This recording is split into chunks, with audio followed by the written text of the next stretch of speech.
As the economy spirals down, the Treasury is intensifying its effort to squeeze every cent it can get to mitigate a possible crisis. It's proposed several changes to tax laws that are aimed at boosting the country's coffers.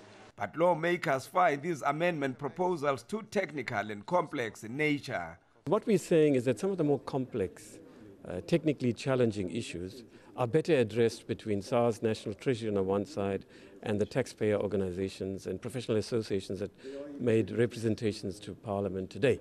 It's consistent with our view that Parliament has to be more activistic. It has to be opening doors to whoever it is that makes representations to us to be heard. Several stakeholders strongly argued that some of these amendments might achieve the opposite of what the government intends to do. The most important thing of all tax legislation is that we need to have, and our colleagues also mentioned that they used words like consistency, and they mentioned things like certainty.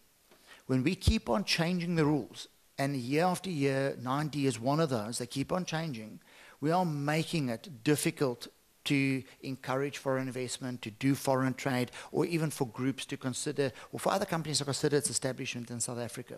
Our view of this matter is that where this is going is that it leads to discrimination against South African-based multinationals versus inbound multinationals.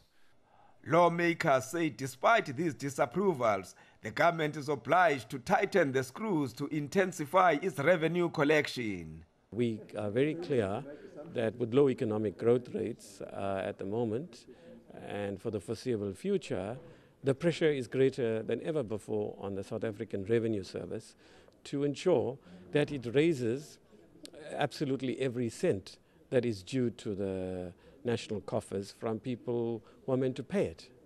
SARS is also hard at work. It is looking at collecting 1.1 trillion rands for the 2015 tax season. It has already missed its quarterly target by 2 billion rands. Commissioner Tom Moyana says they are pursuing tax evaders and fraudsters to achieve their target. Manilisi Tubase, SABC News, Parliament.